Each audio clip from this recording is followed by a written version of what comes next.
Bonjour à toutes et à tous et bienvenue dans cette première édition de Regards croisés sur un plateau, la web émission de Place Grenette. Voilà maintenant 10 ans que Place Grenette, média local tout en ligne, a été lancé et c'est aujourd'hui le premier média en ligne indépendant en Sud-Isère, avec des articles de fond, des reportages vidéo et depuis cette année donc, des émissions en ligne produites par Place Grenette. Avec cette nouvelle offre éditoriale, notre objectif est de se retrouver régulièrement autour de sujets de société variés et qui peuvent aller des transports à l'environnement en passant par la démocratie participative, mais toujours sous un prisme local avec des personnes clés du territoire issues des mondes associatifs, professionnels ou bien encore politiques. Alors que le 1er juin débute la quinzaine de la parentalité, organisée par la Caisse d'allocation familiale de l'Isère, pour réunir les parents et les enfants autour d'un fil rouge, nous allons aujourd'hui évoquer ce sujet avec nos invités.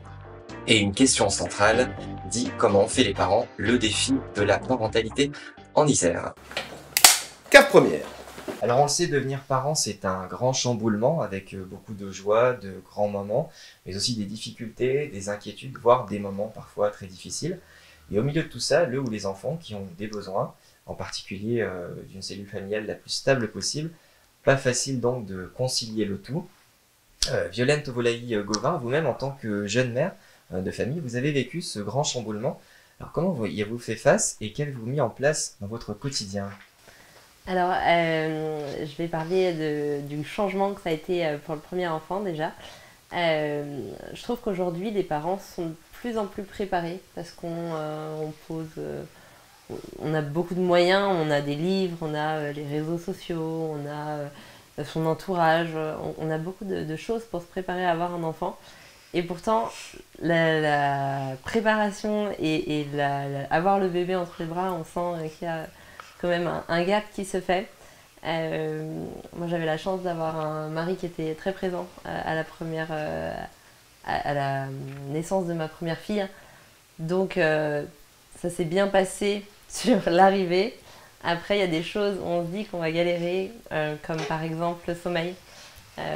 Moi, je pensais vraiment que ça allait être la partie la plus dure. Finalement, ça a été. J'ai une petite fille qui a dormi assez rapidement, mais par contre qui ne mangeait rien. Donc, Vous avez échappé au sommeil, mais pas à l'appétit. elle a dormi à 3 semaines, mais je me suis vraiment inquiétée sur la nourriture.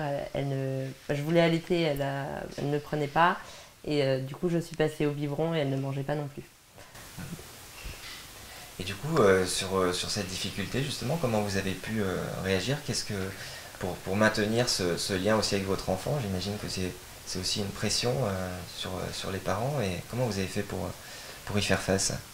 Finalement, on se dit qu'on va être aidé avec tout le personnel qui nous entoure, puisque on est quand même suivi par une sage-femme. Enfin, on est déjà suivi à la maternité. Ensuite, on est suivi assez rapidement par la sage-femme qui vient à la maison 15 jours après. Et puis, il y a aussi des rendez-vous de médecins assez fréquents au début.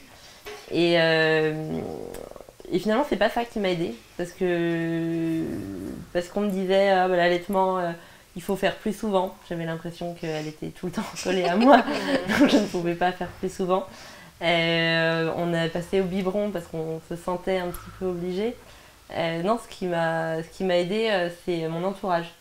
C'est vraiment ma sœur qui me disait, mais écoute-toi, ton bébé va quand même bien. Voilà, il faut que tu prennes confiance en toi et ça a fait la différence. Marlène Garcia, les 1000 premiers jours de la vie d'un enfant, ils sont extrêmement importants, on le sait. Avant même sa naissance et jusqu'à l'âge de 2 ans, son corps et son cerveau se développent de façon spectaculaire. Et pendant cette période, les enfants sont très sensibles au milieu où ils grandissent et à leur première expérience de vie, ce qui influence donc durablement leur développement. D'où la mise en place du site 1000 premiers jours par Santé publique France. Oui, suite au rapport des 1000 premiers jours qui est sorti avec l'étude qui a été faite au niveau national, du coup c'était bien repositionné donc la jeunesse des parents et cette place importante de l'arrivée d'un enfant et ses premiers jours sur le développement qu'il soit psychique, physique, le développement aussi social ou pas, enfin voilà, c'est l'importance, c'est aussi ce rapport qui présente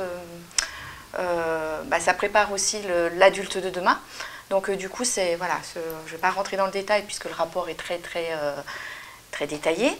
Mais du coup, en effet, le site Les 1000 premiers jours aide les parents, les futurs parents et les jeunes parents dans cette période pour avoir des réponses à leurs questions. Voilà. C'est une première entrée qui peut les aider en effet. Laurine Buchier, on parle beaucoup de la sécurité émotionnelle de l'enfant. Comment est-ce qu'on peut renforcer cette sécurité affective au quotidien ?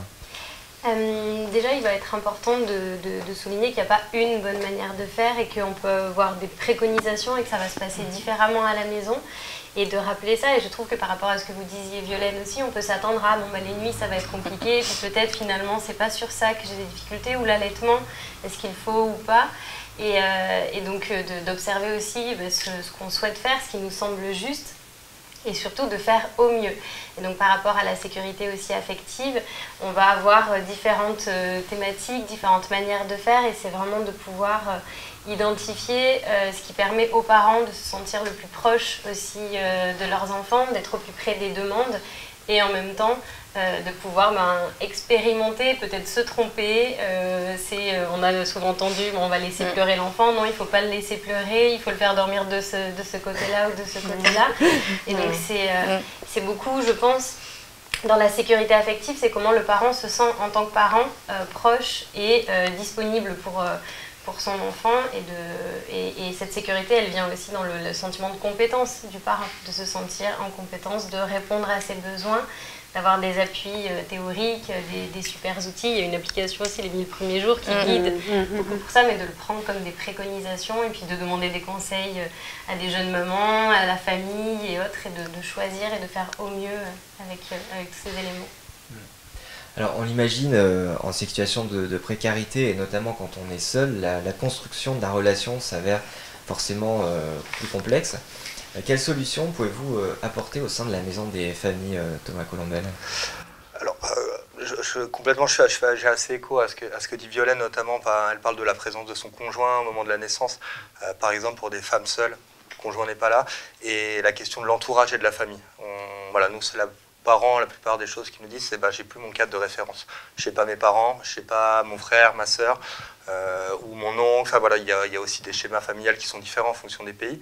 Je pense que la première chose, et c'est ce qu'a dit Laurine, c'est considérer le parent comme expert de son enfant. Moi, j'ai un petit exemple. Souvent, il y a des parents qui viennent me voir en me disant « Ah, mais Thomas, t'es éducateur, toi, comment on fait ?» Moi, je ne sais pas comment on fait, en fait, mais toi, tu es le parent de ton enfant, et je suis convaincu que c'est toi qui le connais le mieux, et toi, tu sais faire avec ton enfant. Et je pense que c'est la première chose à avoir en tête, en tout cas, quand on accompagne des parents, c'est vraiment de leur dire que c'est eux les experts de leurs propres enfants. Le premier éducateur de son enfant. Voilà. Ensuite, dans la maison des familles, on va partir, on va avoir un accompagnement assez global. Je pense que la première chose, c'est considérer le parent, mais aussi considérer le parent comme un être humain. Je dis ça parce que quand on est en situation de précarité, souvent on est toujours en train de demander de l'aide. Précarité, ça vient du latin qui veut dire supplier.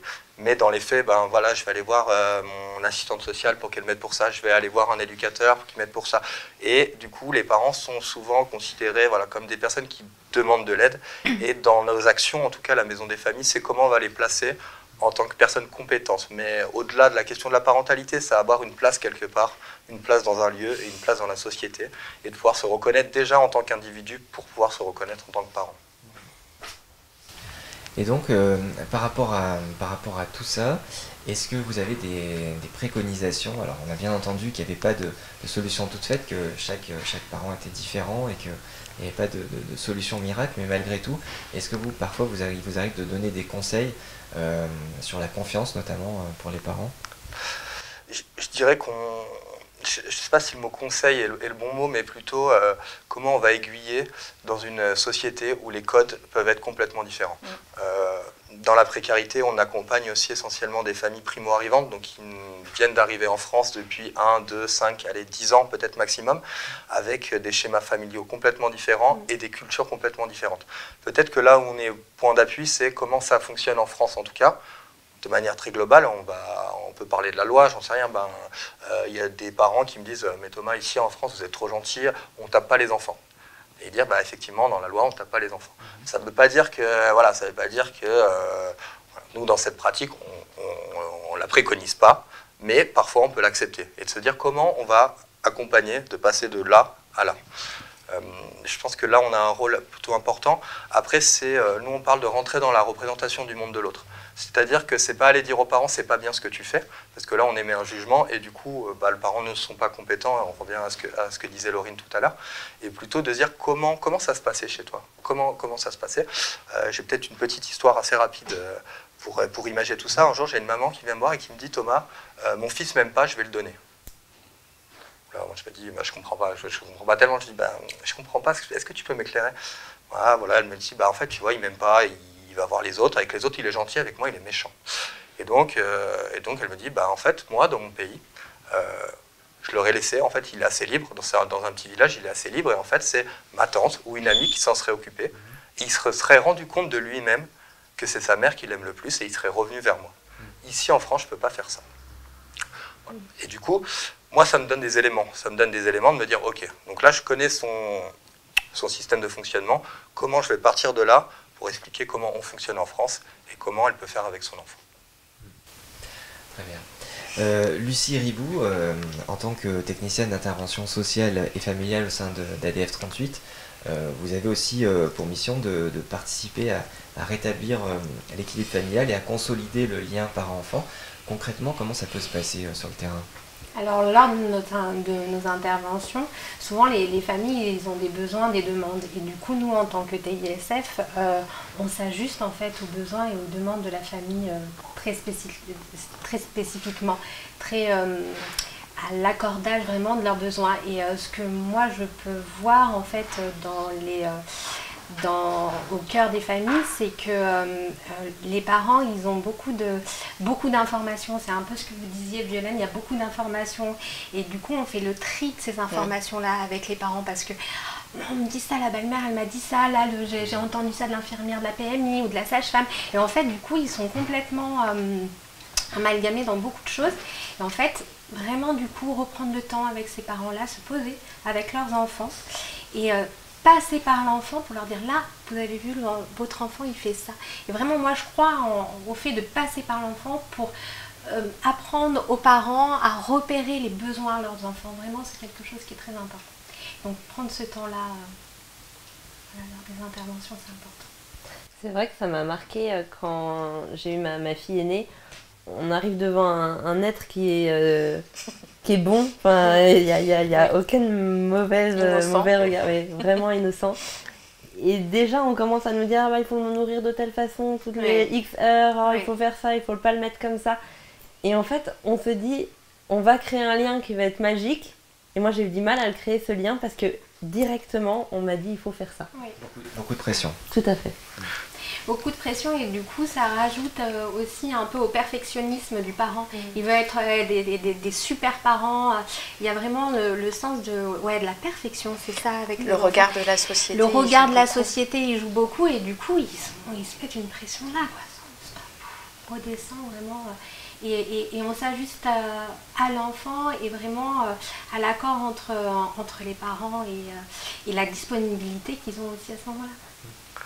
Il y a vraiment cette notion de bien et de mal, j'ai l'impression. Ouais. Moi, il y a des parents qui du coup connaissaient pas qu'on était accompagné par la PMI après et qui disaient j'ai l'impression d'être jugé en fait, d'être constamment jugé de ça je fais bien, ça je fais pas bien, ça je fais pas bien et même parfois dire je me sens tellement jugé que je mens. J'ai pas confiance, je mens parce que on va me dire que je suis un mauvais parent avec souvent la crainte du placement de l'enfant. Mais du coup, c'est vraiment cette notion de bien et de mal, j'ai l'impression, qui est constamment présente. Est-ce que je suis un bon parent ou un mauvais parent ? Oui, et en tant que parent, on est perdu. À la maternité, il y a toujours plusieurs personnels qui roulent parce qu'on passe 3-4 jours. Et finalement, ils ont peut-être le même but, mais ils vont donner une explication différente. Donc en fait, on tente un truc, et puis par exemple sur l'allaitement, on dit on tente d'une façon, ça marche pas, on tente d'une autre façon, et puis on est perdu parce que la personne qui avait donné un bon conseil, qui commençait à bien fonctionner, on la retrouve pas derrière, donc c'est dur au début de trouver ses marques. Alors comme vous le savez, donc ce 1er juin débute la quinzaine de la parentalité organisée par la CAF de l'Isère, avec cette année un fil rouge sous forme de clin d'œil, dit comment on fait les parents, le défi de la parentalité aujourd'hui en Isère. Je vous propose ainsi de découvrir un reportage à ce sujet réalisé par Joël Kermamon.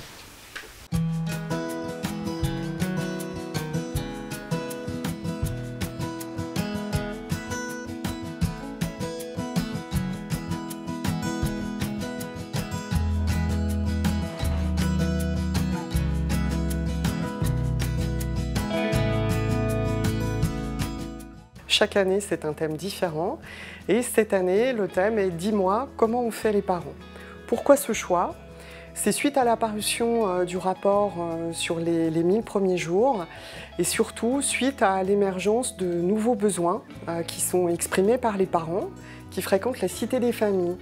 Notamment parmi ces besoins émergents, c'est un besoin des parents d'être accompagnés après l'accouchement parce que l'arrivée d'un enfant dans un couple, ça perturbe l'équilibre du couple, ça remet en cause aussi les équilibres familiaux en présence lorsqu'il y a déjà des enfants présents.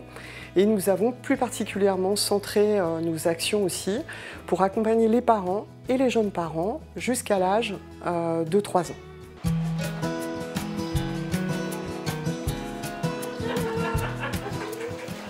Il y a 3 temps forts durant cette quinzaine. Un temps fort qui est réservé aux partenaires et 2 temps forts qui sont réservés aux familles, à la Cité des familles à Grenoble et à Bourgoin.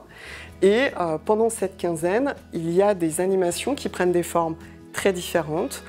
Ça peut être des ciné-débats, des forums, des échanges, ça peut être des ateliers ludiques. Par exemple, il y aura un atelier autour de la peinture qui s'appellera La peinture dans tous ses états. Ce sont des ateliers intergénérationnels où peuvent venir les parents, les grands-parents, les enfants.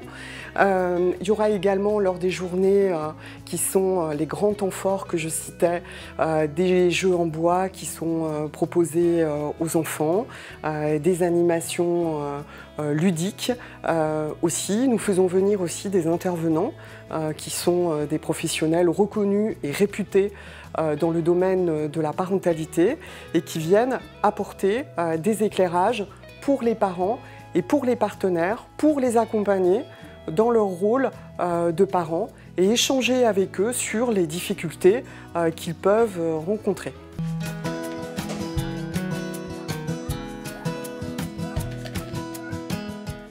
Sur le temps fort du samedi 3 juin, il aura lieu à la Cité des familles à Grenoble. Donc, il y aura une conférence le matin qui sera proposée aux parents.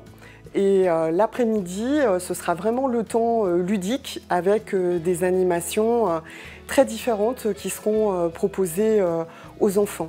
L'idée, c'est vraiment dans le cadre de cette journée de créer du lien entre les enfants et les parents, de leur permettre de passer un bon moment ensemble.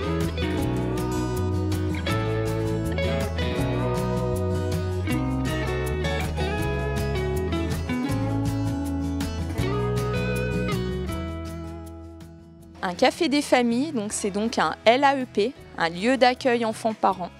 Voilà. Donc il y en a plusieurs sur Grenoble et l'agglomération grenobloise.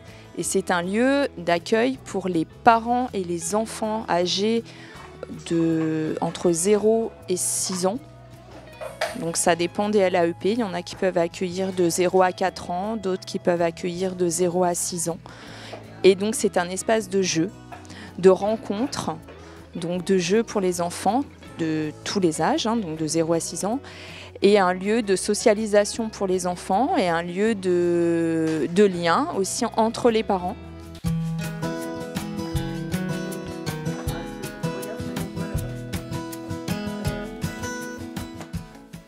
Les familles qui viennent ici, il y en a certaines qui viennent spécifiquement pour emprunter des jeux, parce que toutes les ludothèques ne proposent pas des jeux à l'emprunt.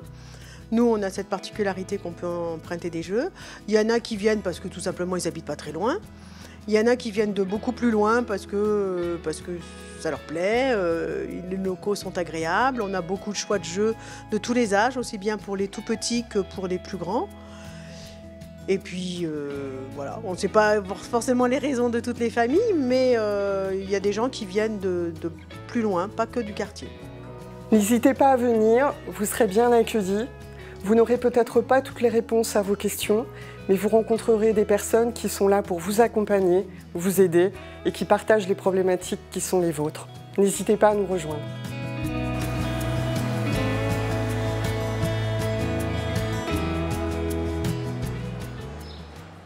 CAF 2. Qui prend soin des parents, répit parental, postpartum, santé mentale, comment outiller les jeunes parents face aux problématiques qu'ils peuvent rencontrer? C'est tout l'enjeu et cela devient particulièrement crucial quand des difficultés un peu plus graves se font jour. Lucie Ribou, en tant que technicienne d'intervention sociale et familiale TISF au sein de la DF38, vous accompagnez donc des familles au sein de leur domicile et sur le terrain, vous constatez que bon nombre de parents ont aussi besoin d'être écoutés.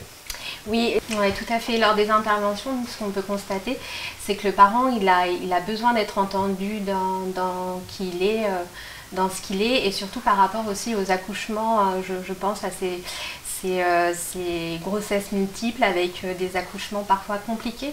Et nous, on arrive sur des interventions où le parent, il a besoin de repérer effectivement les besoins d'enfant, mais il a aussi besoin de repérer ce qu'il est en tant que parent.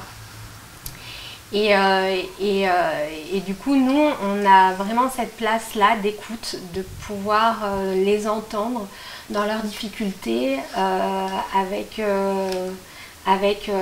vraiment sans les juger, sans forcer, vraiment à les entendre là où ils sont. Être à leur côté. Ouais, à être vraiment présente, oui, à leur côté.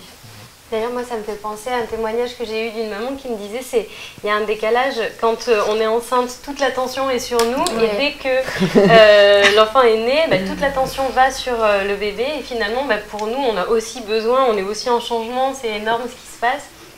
Et ça fait du bien de pouvoir parler de soi, communiquer aussi comment est-ce qu'on vit les choses, et que l'attention, elle soit aussi sur les jeunes parents. C'est vrai que ça va vite pour les parents. Il y a l'accouchement et ensuite ils rentrent au domicile et ça va vite, il y a beaucoup d'informations. Et pour eux, ça fait comme un trop. Et de se poser, de les écouter, vraiment, voilà, c'est le premier souffle qu'on peut leur apporter. C'est vrai qu'il y a beaucoup finalement de pression, d'injonctions qui pèsent lourd sur ces jeunes parents. Émotionnellement, ça peut être difficile, ça peut être lourd, ça peut être difficile à traiter. Ce que vous constatez également sur le terrain? Oui, effectivement, il y a beaucoup d'injonctions notamment, et puis on n'est pas forcément prêt à gérer tout ça individuellement, et pourtant il y a beaucoup dans la parentalité, il y a beaucoup de joie, mais il y a aussi beaucoup de stress qui arrive avec le nouveau rôle parental. Et c'est aussi de pouvoir partager ça et d'en parler. Je trouve qu'au plus on communique sur les difficultés qui s'accompagnent, au plus on peut libérer la parole et donc au plus on est outillé aussi sur ces thématiques, parce qu'on a beaucoup les bonnes pratiques ou la joie de devenir parent, le fait de s'attacher à l'enfant et autres, et ça ne se passe pas toujours comme ça. Et donc de pouvoir vraiment communiquer dessus, c'est la première chose à faire, c'est de libérer la parole sur l'entièreté de l'expérience, de pouvoir le nommer, que ce soit avec ses proches, mais dans la société aussi, c'est très important de pouvoir illustrer la globalité de ce changement. Ses propres compétences émotionnelles finalement dans la relation. Complètement. C'est très important pour le parent aussi d'arriver à travailler avec ses propres compétences. Ça aura un impact sur l'éducation de l'enfant plus tard par la transmission, mais de pouvoir travailler sur sa gestion du stress, pouvoir identifier aussi ce qui se passe pour le parent, comment est-ce qu'il vit certaines situations, quels besoins aussi sont derrière ces émotions compliquées peut-être à vivre. Et en lien avec la gestion émotionnelle, souvent on retrouve aussi la formulation des demandes d'aide qui sont très compliquées parfois pour les parents, d'arriver à identifier là cette émotion-là, en fait je suis épuisée, je suis fatiguée, j'ai besoin d'aide, et de pouvoir communiquer qu'on n'est pas parent seul et qu'on a besoin de l'entourage, on a besoin d'associations, on a besoin de structures, on a besoin de partager, on ne doit pas tout seul gérer ça. Et cette libération de la parole est importante, puisque maintenant de plus en plus, et je pense que l'effet Covid, période qu'on a confinement, l'isolement qu'il y a pu y avoir, a libéré la parole sur ces problèmes aussi d'émotions et ces côtés négatifs parfois qui peuvent arriver. Le postpartum, la dépression postpartum, on n'en parlait pas trop jusqu'à présent. Et c'est vrai que cette libération de parole, de dire enfin poser les mots et que tout le monde s'en empare, et que quand dans des groupes de parole, quand les mamans en parlent, puisque la majorité c'est des mamans quand même, du coup de dire ah mais je suis pas toute seule, il y en a d'autres aussi qui sont en dépression, en déprime ou pas, des petites périodes comme ça, plus ou moins longues, c'est important aussi, et ça permet aussi de se tirer, on arrive au répit, de s'autoriser aussi à dire bah, ça va pas, j'ai besoin et prendre conscience qu'on a besoin de temps pour soi, même si c'est que 5 minutes ou 10 minutes ou 1 heure, ben voilà, c'est important. Et il y a des prises de conscience qui sont importantes de ce côté-là. Ça lève la culpabilité parfois, justement, de se sentir en difficulté. On peut avoir honte alors qu'en fait c'est commun et de le partager, on peut être responsable d'être en difficulté et donc agir dessus. Tant qu'on se sent coupable ou qu'on a honte de se retrouver dans cette situation, on ne peut pas agir dessus. Moi je le vois maintenant, j'ai des amis qui commencent à avoir leur premier enfant. Alors, moi ma dernière a 1 an et demi, donc finalement on oublie, et c'est peut-être une bonne chose qu'on a oublié les mauvais moments. On ne garde que le meilleur. On garde le... C'est ça. Je l'étais parfaite dès le début. Et en fait, c'est rigolo parce que c'est une amie qui en fait, soulève tous les problèmes que j'ai eus à l'époque et où je ne communiquais pas forcément dessus, ou alors vraiment avec des personnes très très proches. Et en fait, se rendre compte que ben, tout le monde est touché par ça. Enfin, tout le monde, on n'a peut-être pas tous les mêmes problèmes parce que comme j'ai pu dire, on peut s'attendre à ce que ce soit le sommeil qui ne va pas et finalement c'est autre chose. Mais on a tous des difficultés ou tous des choses qu'on doit apprendre en devenant parents. Et aussi peut-être apprendre à prendre du temps pour soi. Thomas Colombel, c'est quelque chose que vous constatez, ce manque de temps pour soi que subissent les parents, particulièrement ceux en situation de précarité ou qui sont en situation d'isolement également. Complètement. À la Maison des Familles de Grenoble, on organise ce qu'on appelle, enfin moi j'anime dans ma pratique des temps parents. À la Maison des Familles de Vaux-en-Velin par exemple, ils appellent ces temps, il n'y a pas de parents parfaits. L'idée c'est que les parents se retrouvent pour parler de parentalité et d'éducation. Le premier constat qu'il fait c'est celui de la parole, d'échanger et de se dire je ne suis pas tout seul. Je vis des galères mais je ne suis pas tout seul à les vivre. Ça c'est la première étape de se dire ah ok, ah mais lui aussi. Un jour il y a une maman pendant ce temps qui dit moi, quand mon fils, il arrive, il me jette des trucs dessus, j'ai envie de faire un truc, c'est aller en haut de la montagne et hurler toutes mes forces. Et là, il y a 3 autres mamans qui se retournent qui disent « Ah, mais toi aussi, tu rêves de ça, toi aussi, tu rêves de ça !» Et en fait, se rend compte qu'on n'est pas tout seul. C'est marrant qu'on parle de ça. Mardi, en fait, à la Maison des Familles de Grenoble, on passe des journées ensemble. Le mardi, le jeudi et le vendredi, de 9h jusqu'à 4h. Et le midi, on partage un repas. Le repas, c'est toujours l'occasion d'avoir un temps d'échange voilà, sur des questions de parentalité ou non. Et là, c'était vraiment la question de est-ce que vous avez du temps pour vous en tant que femme? Là, c'était essentiel, c'était quasiment que des femmes. Est-ce que vous avez du temps pour vous en tant que femme? Et sur 10 femmes, il y en a une seule qui dit oui, j'arrive à prendre du temps pour moi. C'est les 9 autres, c'est non, j'ai pas le temps. Entre les enfants, s'occuper de la maison, pas la possibilité financière aussi, hein, il y a la question financière qui rentre dedans, c'est-à-dire je n'ai jamais du temps pour moi. Mais c'est pas grave parce que je fais tout ça pour mes enfants. Et jamais avec la question de je veux pas que mes enfants soient reconnaissants pour moi, mais en fait c'est intégré, c'est normal, c'est presque ma condition de mère. Quelque chose de sacrificiel là. Exactement, mais il y a vraiment c'est de ma condition de mère de sacrifier, voilà, exactement, sacrifier ma personne pour mes enfants. Mais on s'en rend pas forcément compte en fait. On le fait naturellement et à un moment on se dit mais je n'ai pas le temps de souffler, je n'ai pas le temps. C'est exactement ça. Et puis du coup, on parlait de ça, je dis venez on fait un jeu, vous n'avez plus d'enfants, vous n'avez plus de problèmes, ça serait quoi votre plus grand rêve? Ça serait quoi votre rêve? Et sur quasiment tous les participants, c'était pas possible parce qu'en fait on est pris dans ce schéma de vie, dans ce fonctionnement et non, j'ai pas de rêve, peut-être aller partir en voyage là avec ma famille toujours. Il y a pas je dirais qu'il n'y a pas de rêve à proprement parler pour soi et que pour soi. On s'autorise pas à rêver finalement. Non, c'est très compliqué, même à imaginer des choses qu'on ne connaît pas, c'est très compliqué. Et d'autant plus quand on est en situation de précarité.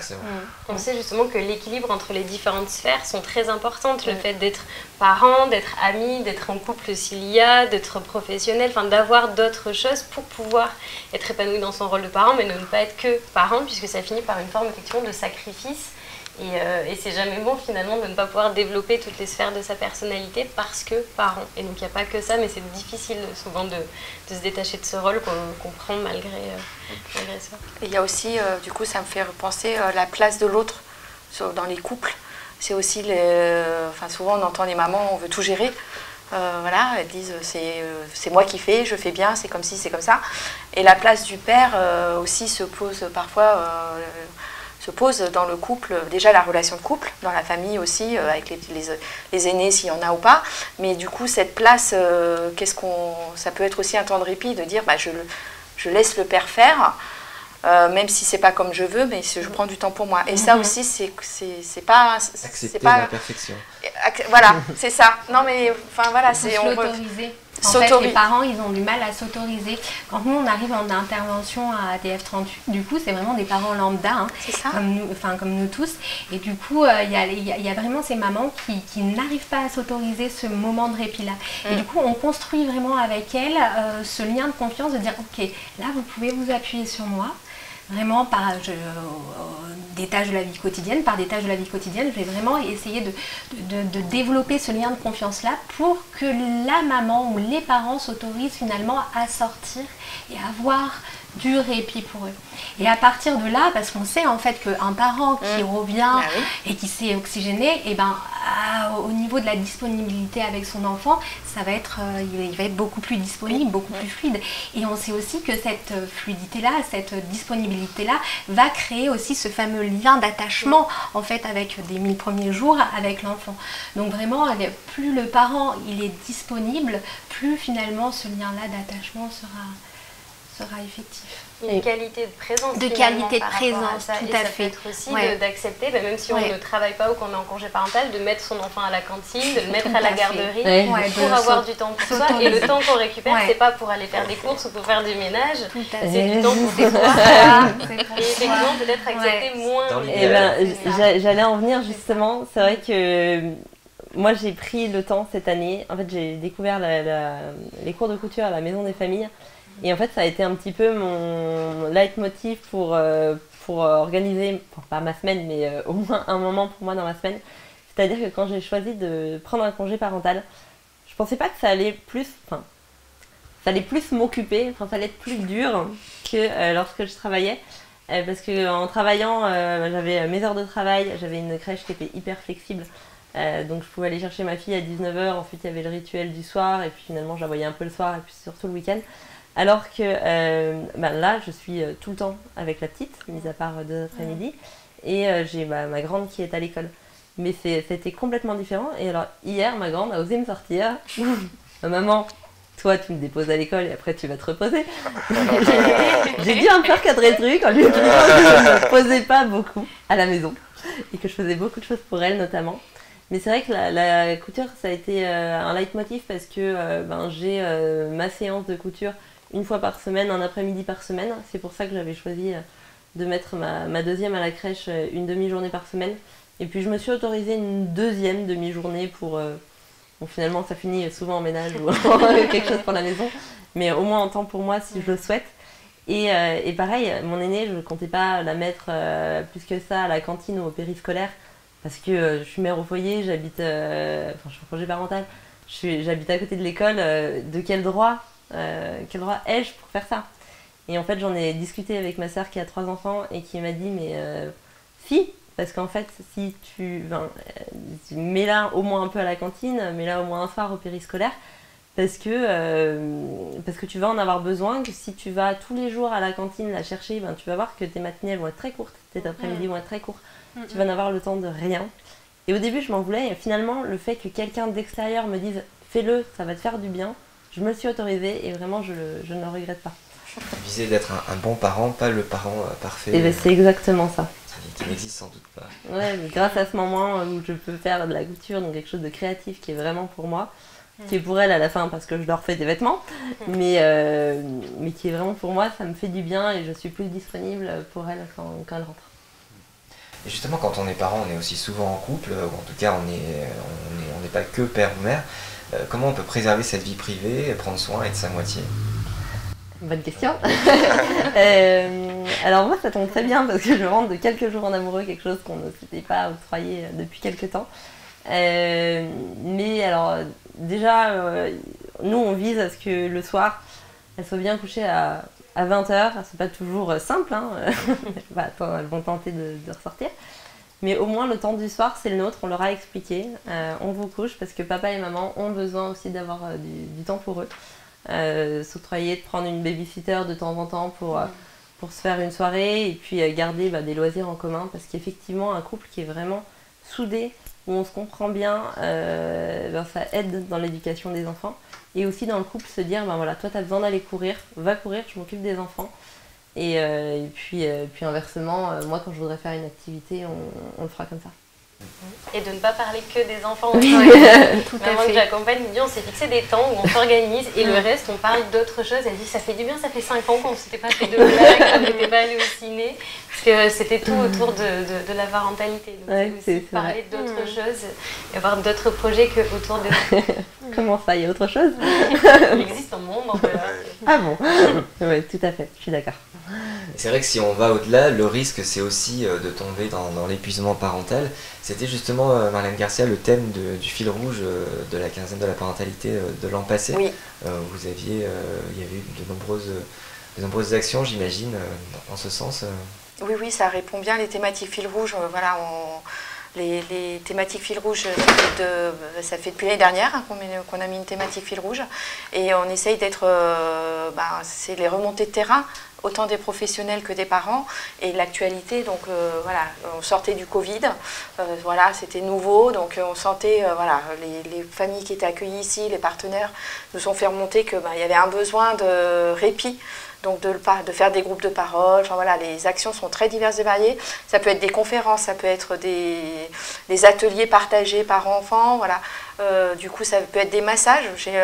L'année dernière, du coup ici à la Cité des Familles, le samedi, on fait une journée samedi où du coup c'est ouvert à tout parent qui veut venir. Et on a fait des activités au sein de la Cité et on a fait intervenir 2 masseuses. Donc une qui était sur table allongée et une qui était sur la chaise, Et les parents, ils pouvaient s'inscrire, c'était des temps de 1/4 d'heure, 20 minutes. Donc pendant ce temps-là, les enfants étaient gardés à la ludothèque par des EJE, des éducatrices jeunes enfants qui gardaient leurs enfants et ils ressortaient de ce quart d'heure avec un sourire jusqu'ici, une détente sur leur visage, ils n'avaient pas besoin de parler. Du coup, moi, j'étais à la sortie pour, après les orienter, retrouver leurs enfants. Et je leur posais la simple question, ça a été. Et ils me regardaient, mais le lâcher-prise était tellement important que limite, ils ne me répondaient pas parce qu'ils étaient encore très loin dans leur cocon. Et en me redisant, vous remettez ça l'année prochaine. Voilà. C'était un état méditatif. C'est ça. C'était vraiment quelque chose en disant, est-ce qu'il reste de la place? Est-ce qu'on peut revenir dans 1 heure ou 2 quoi. Donc non, puisque c'était plein. Mais voilà, c'est un exemple parmi tant d'autres où ils ont compris que c'était important. Voilà, même ce quart d'heure, ces 20 minutes de détente pour eux, en sachant que leur enfant était en sécurité dans la pièce d'à côté, avec des professionnels. Et je trouve que ce terme de sécurité, il est hyper important. Nous, l'an passé, dans le cadre de la quinzaine... Confiance, du coup, les deux. Ouais. Exactement. Et donc, dans le cadre de la quinzaine de la parentalité de l'an passé, avec la Maison des Familles de Grenoble, on a organisé une journée d'études sur la question de la sécurité à l'intérieur pour aller dehors. À la question qui prend soin, je pense qu'on est tous d'accord pour dire qu'aujourd'hui, il existe plein de choses. À la Cité des Familles de Grenoble, par exemple, avec les massages bébés, il y a une ludothèque juste à côté où il se passe des choses. Je pense qu'aujourd'hui, dans les bibliothèques, il se passe énormément de choses.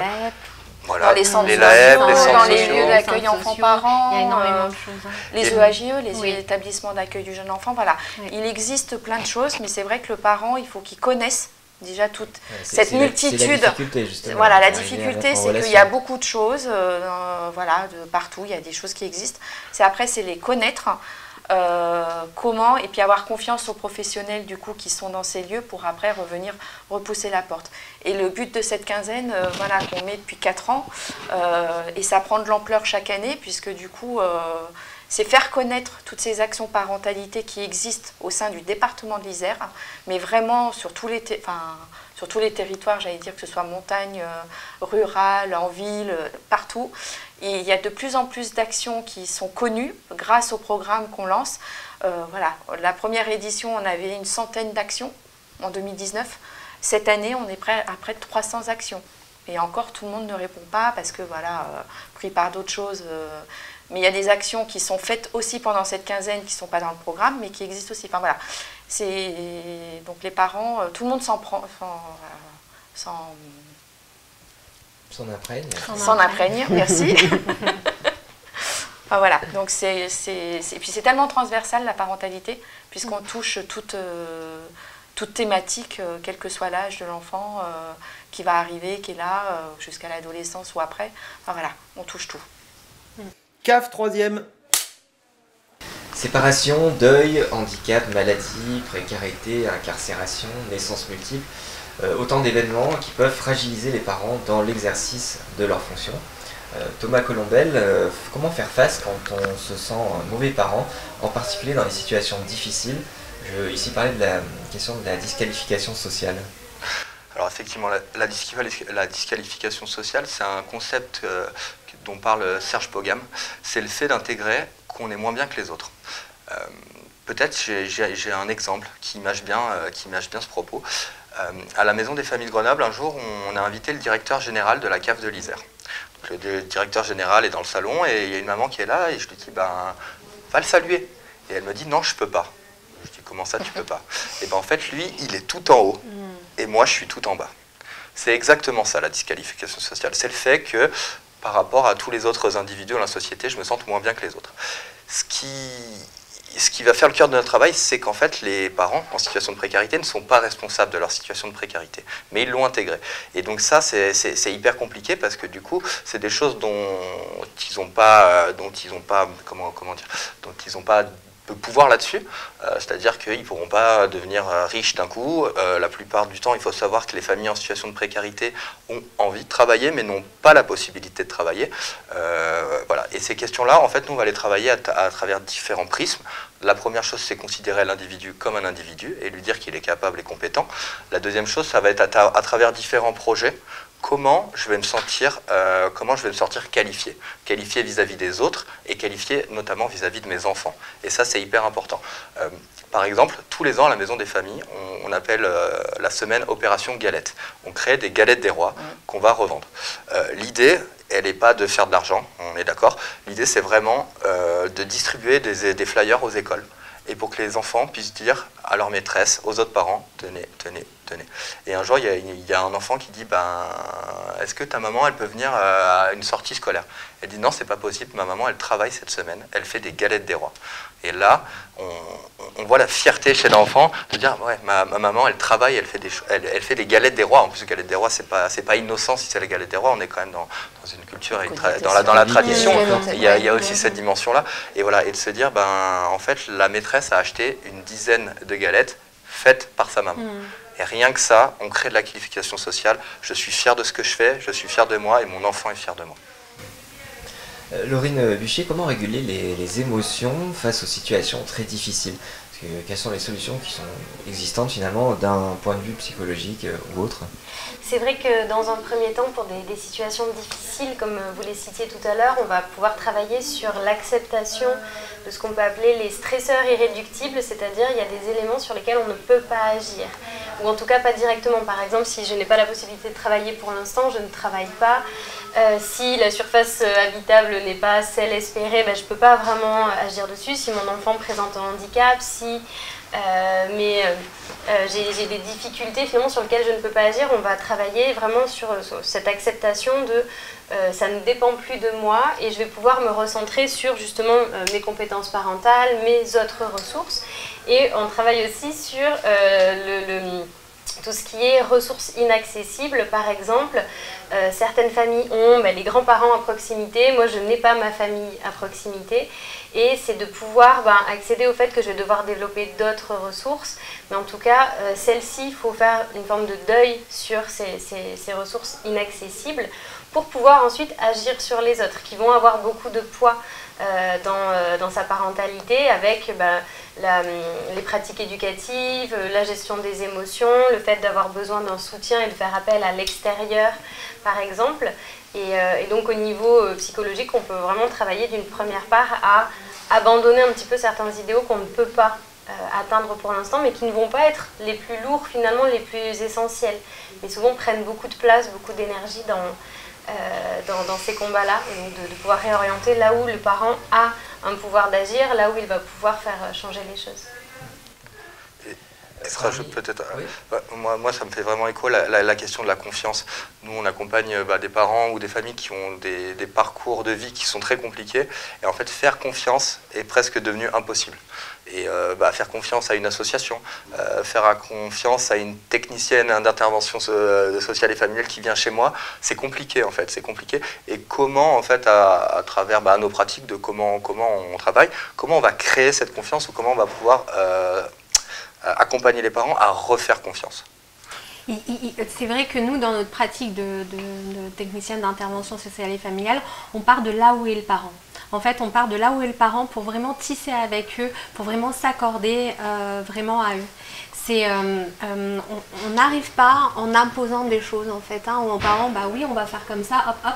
Non, là ça marchera pas vraiment. Ils vont pas aller dans le sens où on va vouloir aller. C'est vraiment quelque chose. C'est vraiment ce lien-là de confiance. Il est à travailler tout le temps.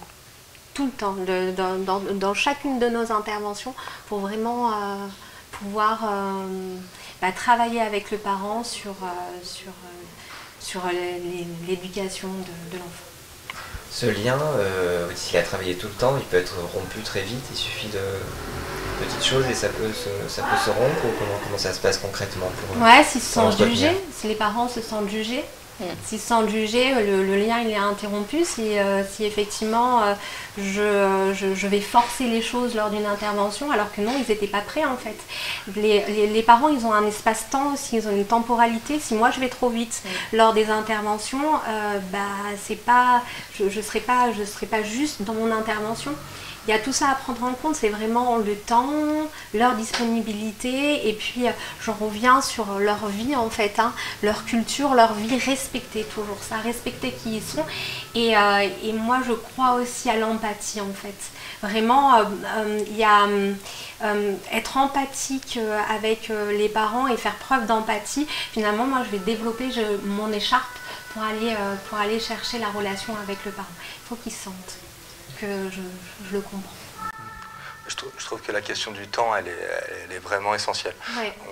Souvent, en plus, on parle beaucoup, on a parlé beaucoup d'injonctions, on veut que ça aille vite, de bonnes pratiques. En plus, un enfant, ça grandit très vite, surtout en bas âge. Mais je pense que la question du temps, elle est vraiment nécessaire. C'est-à-dire que pour établir une relation de confiance, nous, on parle de faire alliance avec les personnes qu'on travaille. Je trouve qu'elle est nécessaire, en fait. Le temps, le non-jugement. C'est-à-dire que moi, dans ma pratique, j'essaye au mieux, je ne suis pas parfait, mais j'essaye au mieux de ne demander aucune justification. Le mot pourquoi, j'essaie de l'enlever de ma tête et plutôt dire je ne comprends pas, est-ce que tu es d'accord de m'expliquer? Et comme vous disiez tout à l'heure, on prend la personne où elle en est. Et c'est-à-dire qu'il y a des personnes, à un moment, elles vont peut-être être OK pour donner leur histoire et du coup donner des éléments de compréhension et peut-être d'accompagnement. Et peut-être qu'il va falloir attendre 4-5 mois avant d'avoir fait alliance et de pouvoir vraiment enclencher le travail sur la question peut-être de l'éducation des enfants. Mais ce temps est nécessaire en fait pour qu'on puisse établir cette relation de confiance et aller là où on veut aller avec le parent. Il y a vraiment des interventions où moi je commence à travailler 6 mois après avoir eu la première rencontre, parce que le parent il a vraiment besoin de me faire confiance, vraiment. Et du coup il va me tester sur des petites choses où moi je le vois, et du coup il faut que je réponde moi à ce moment-là. Et du coup c'est vraiment ce mot-là, c'est vraiment faire alliance, s'appuyer l'un avec l'autre et à partir de là, la temporalité, à partir de 6 mois, hop, on le voit tout de suite. C'est des allers-retours. Apprivoiser la relation et en prendre soin. Aussi, vraiment, il faut prendre soin de la relation tout le temps. Respecter toujours les personnes. Comme si vous les respectez toujours, ils vous respecteront vraiment toujours dans cet aller-retour-là. Marlène Garcia, quelles sont les solutions qui peuvent être apportées aux familles dans des situations particulièrement complexes et notamment dans les cas d'incarcération de l'un des deux parents? Du coup, il y a une association en Isère qui s'appelle le Relais Enfants-Parents Isère, qui est essentiellement composée de bénévoles et qui font, moi je trouve, un travail impressionnant sur l'accompagnement de ces familles, pour garder le lien, que l'enfant garde le lien avec le parent incarcéré, que ce soit le papa ou la maman, puisque du coup il peut y avoir l'un ou l'autre. Et il y a des familles où des fois c'est les deux. Donc du coup, le travail qu'ils font, c'est déjà dans des situations très très compliquées, déjà avoir la confiance avec le parent qui a la garde des enfants qui n'est pas incarcéré, pour qu'il accepte aussi dans certaines situations que l'enfant garde le lien avec le parent qui est incarcéré, quoi qu'il ait fait. Il n'y a pas de jugement non plus, comme vous dites. Ça prend du temps. Il y a des situations qui prennent des années, le temps de faire ce travail de confiance avec l'enfant, avec le parent qui a la garde d'enfant, pour qu'il accepte que l'enfant continue d'avoir des liens avec le parent qui est incarcéré, quoi qu'il puisse passer. Et du coup, ils accompagnent après les enfants au parloir. Donc c'est long aussi, parce que voilà, les centres pénitentiaires sont tous avec des fonctionnements différents, des autorisations qui prennent du temps. Et du coup, ils les accompagnent. Ils traversent la France s'il faut pour accompagner l'enfant jusqu'au parloir, voilà, des temps spécifiques. Et du coup, là, j'en profite pour dire que pendant la quinzaine de la parentalité, dans le centre pénitentiaire de Saint-Quentin-Fallavier, du coup, ils ont fait, parce qu'ils font aussi, quand c'est possible dans les locaux du centre pénitentiaire, de faire des actions collectives avec les papas. Voilà, c'est donc le centre pénitentiaire de Père, du coup de faire une activité partagée par enfant, où ils vont créer des petits cadeaux pour le papa et pour la maman, puisque du coup c'est entre la fête des pères et la fête des mères, du coup de cette période. Du coup ils vont faire des petits cadeaux ensemble parents-enfants, et en même temps parler de la relation de la maman et du rôle qu'elle a, pour que du coup ce lien soit gardé. Voilà. Ça permet en même temps de libérer la parole, de prendre conscience sur certains et de dire au papa que le lien avec l'enfant n'est pas perdu, et que même s'il est incarcéré, il a un rôle de père quand c'est possible. Après voilà, chaque situation peut être compliquée. Des exceptions. Voilà, mais du coup c'est garder ce lien et dire vous êtes quand même papa, et vous avez le droit aussi de voir vos enfants, entre autres. Lucie Ribou, les situations difficiles, ça peut être aussi les naissances multiples. Alors là, on n'est pas sur le même registre, mais malgré tout, ça peut être quand même complexe à gérer, surtout quand elles sont inattendues, ces naissances multiples. Oui, tout à fait, surtout quand elles sont inattendues. Et puis un retour à domicile où la famille est explosée complètement. Alors des fois, il y a des enfants, nous on arrive en intervention, des fois il y a des enfants aussi devant, les jumeaux ou les triplés. Et du coup, c'est une réorganisation complètement pour ces parents-là, avec une fatigue, un épuisement constant. Hein. Donc nous, c'est vrai qu'on les aide finalement là dans le quotidien. Alors nous, ce qu'on aime dans nos métiers, c'est faire avec. Et des fois là, on fait sans le parent, parce que vraiment ce qu'on veut, c'est que le parent il aille se reposer aussi un petit peu, dormir. Et du coup, on fait sans le parent, donc on essaye de les aider au mieux possible sur toutes les tâches de leur vie quotidienne. Et vous travaillez donc en lien avec des partenaires, oui, avec la PMI. On travaille en lien avec la PMI. On travaille aussi protection médicale infantile. Oui, la protection médicale et infantile, et avec d'autres associations comme Jumeaux Plus, Jumeaux et Plus. Jumeaux et Plus, du coup, vous avez... Une association, du coup, c'est national, mais du coup, ils ont des antennes dans chaque département, et du coup, ils font des groupes de parole au démarrage de la grossesse, hein, voilà, et puis le suivi aussi une fois que les enfants sont nés, hein, que ce soit les jumeaux, triplés ou pas, voilà, sur l'accompagnement, sur les aides. C'est entre parents aussi, c'est une entraide entre parents. Pour le matériel aussi, périculture, du coup, pendant un temps, ça coûte déjà... L'arrivée d'un enfant lambda, ça coûte cher. Oui. Mais alors, quand il faut multiplier par 2, par 3, la poussette, le lit, enfin voilà. Quelques économies d'échelle, mais malgré tout. Voilà. Donc, du coup, il y a une grande entraide de tous ces parents qui ont des jumeaux au plus. Hein. Et puis, cette association, voilà, est très active. Elle fait des temps d'information, des temps d'écoute et des groupes de parole pour que les parents se rencontrent et... Comme on dit depuis le début, hein, voilà, de dire on n'est pas seul et on n'est pas dans ce cas-là, avoir des questionnements qui sont multipliés par le nombre d'enfants. Je trouve important de se dire qu'effectivement, souvent dans le travail social, on dit on doit faire avec, et des fois d'accepter de se dire on va faire sans, pour rendre le parent disponible pour après faire avec. Et moi j'ai un exemple, on a une maman qui a deux jumeaux et elle nous dit ils ont chacun leur rythme. Mais vraiment c'est impressionnant de le voir en vrai. Il y en a un qui s'endort, l'autre se réveille. Il y en a un qui mange, l'autre se réveille pour manger. Ah, il y a un décalage mais qui est complètement parfait. Et elle le dit, j'en peux plus en fait, j'en peux plus. Et toi, quand est-ce que tu dors ? Je sais pas. Voilà, et c'est important de se dire des fois on va un peu s'asseoir sur nos principes, nos gros fondements du travail social et de se dire voilà, et en fait ce que je fais ça a du sens. Et je pense que la question du sens elle est nécessaire aussi, de se dire si je fais ça c'est parce que j'ai une raison de le faire.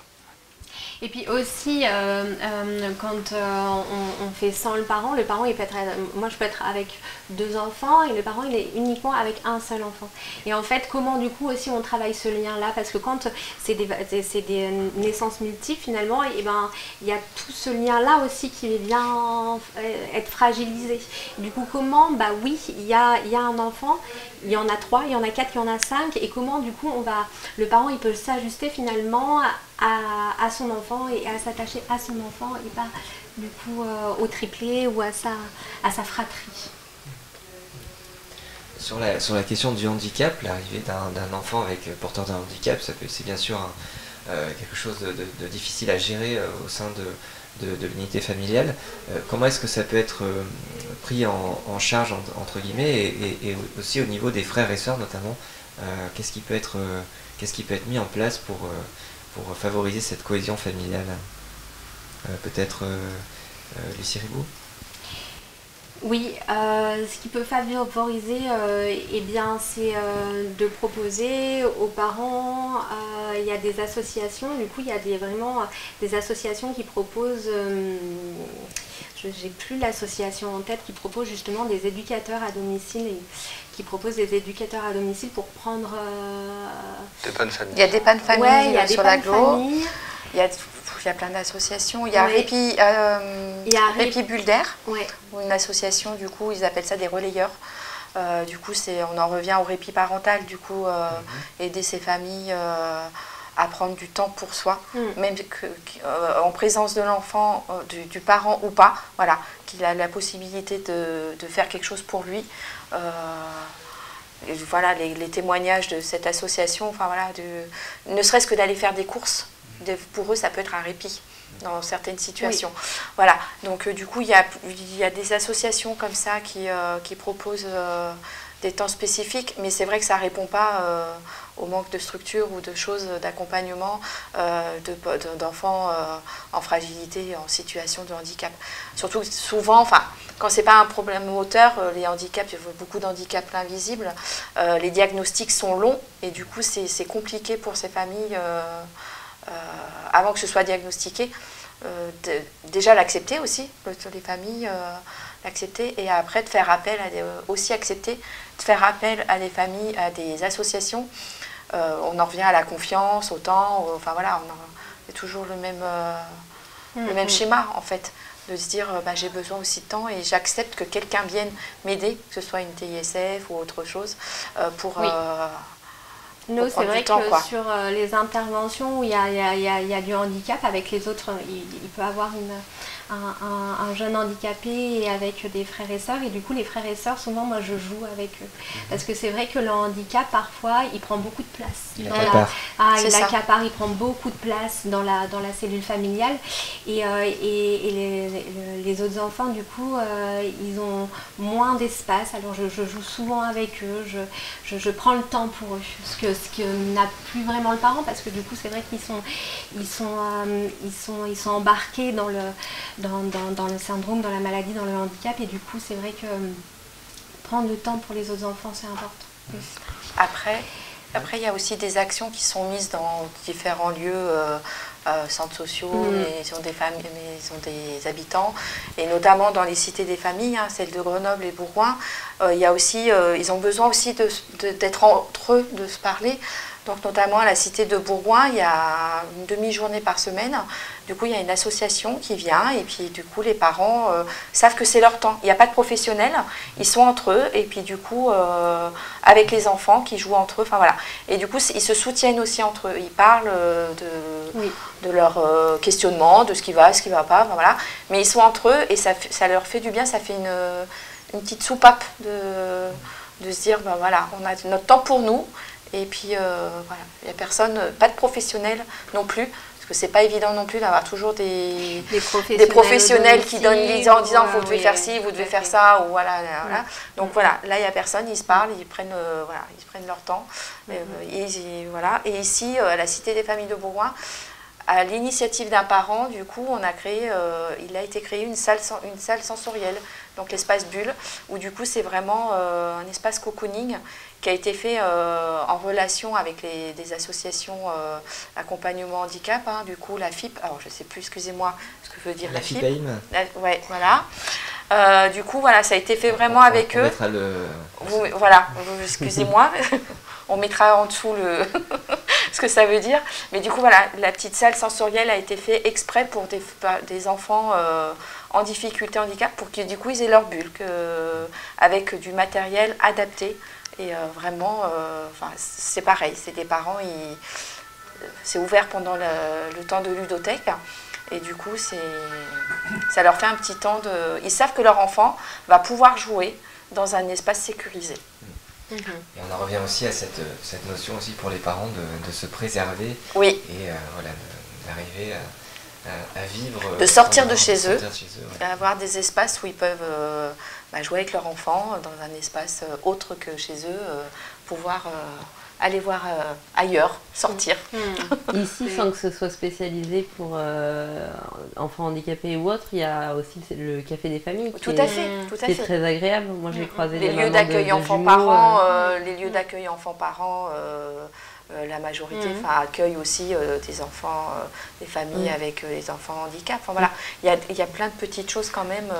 C'est pas toujours adapté en fonction du handicap, mais en tout cas, il existe des choses. Mais c'est agréable parce qu'il y a deux personnes qui entourent généralement, et même quand on a une difficulté, je sais pas, sur du sommeil, sur un comportement qu'on ne comprend pas, je trouve qu'on est quand même assez bien écouté et on nous apporte même parfois des solutions. C'est autant de structures et d'initiatives du coup qu'on pourra retrouver durant la quinzaine de la parentalité. Donc je vous invite à aller voir le programme pour en savoir plus. Et je vous remercie en tout cas d'avoir participé à cette émission. Merci à tous, merci également à la CAF de l'Isère pour sa confiance, et en particulier à Floriane Daguet, responsable communication et documentation, pour son implication et son aide dans la préparation et la conception de cette émission. On se dit donc à bientôt pour une nouvelle édition de Regards croisés sur un plateau avec Place Grenette. Merci à tous.